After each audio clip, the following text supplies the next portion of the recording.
Welcome back to the Paddy Power Sports Network. I'm Pat Williams. That's not Kenny White. That's Todd Furman sitting in for Mr. White.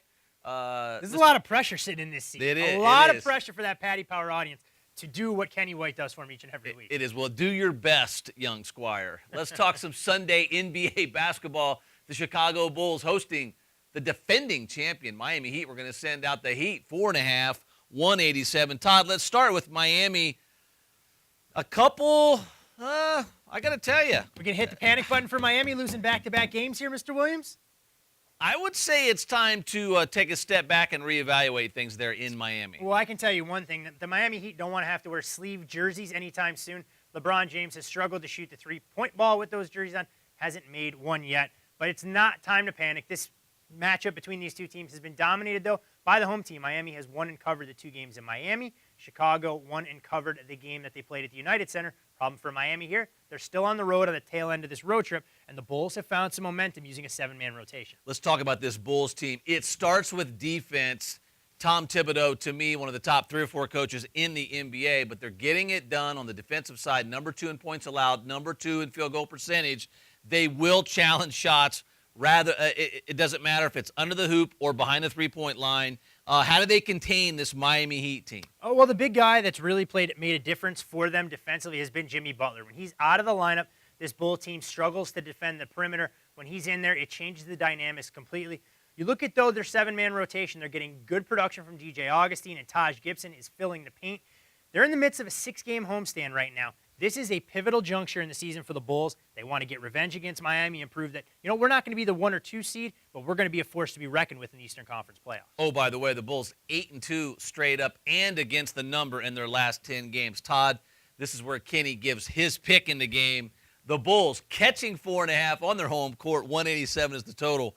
Do you like this game side and or total? I hate the fact that Miami comes in off back-to-back losses, but there's something going on there right now. Minor problems, blip on the radar. Slight lean towards the Bulls plus 4.5, but if the Bulls win, correlated towards the under, and I'm going to go under 187 in this game. All right, and we're only going to talk about this next game because it is going to be played on ABC here in the States. We would hope they would flex out of this game, but they just can't do it. The Oklahoma City Thunder traveling to L.A. to take on the Lakers. We're going to send out OKC 12-223. Keep in mind the Lakers do play in Denver on Friday night. They'll get blown out there, I'm sure. But let's start with this. OKC, one of the top teams in the NBA.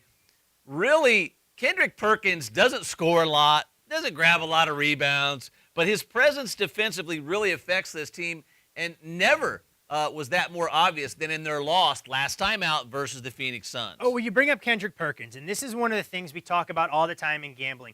Guys that move the number, but guys that should move the number. Russell Westbrook's out. You're talking about a 2.5 to 3-point adjustment. Kendrick Perkins is out. Odds makers don't react to that because the casual bettor doesn't see his value. But you watch the way the Thunder play without him on the floor. There is no shot blocker. You can drive the ball to the hoop, and Phoenix excelled in that, putting up 128 points in that win as a 6-point dog. Thankfully for Oklahoma City, they can score the basketball, and against this Lakers team, they should be able to do plenty of that at the offensive end. All right, the Lakers, this is an embarrassing state of affairs now in L.A., one of the premier franchises in all of the NBA. But you don't need to look very much further than their own box score with guys named Meeks Marshall, Bazemore, Wesley Johnson, Pau Gasol. How do they win against anybody? This is a D-League lineup. What do you mean, how do they win against anybody? They're not winning against anybody, although they did have 2 coming in. But you look through here, and at the university level, this still wouldn't be an all-star team capable of winning a college basketball national championship. The bottom line is the Lakers are in complete disarray. Pau Gasol is forced to do everything for this team, and the bottom line is you're going to see these numbers start to get inflated. We're not quite approaching 76ers territory, but we may be close in the not-so-distant future. All right, so talk to me. OKC minus 12, the total 223 after seeing the Clippers hang 142 on the Lakers on Thursday night. Huh? How do you handicap this game? I think the only way to look at it is to go over the total. I mean, the number's going to be inflated with the Lakers moving forward. You're not quite sure what kind of workman-like effort you're going to get from, but points should be aplenty. Oklahoma City will run up and down the floor. The Lakers get down by 20. They'll be able to score as well, and this game should go over the total, but tricky with a number this high. All right, great stuff from Todd Furman. Not Kenny White, but a good job nonetheless As always, good luck on your selection. Sunday, NBA basketball, and we'll see you right back here on the Paddy Power Sports Network.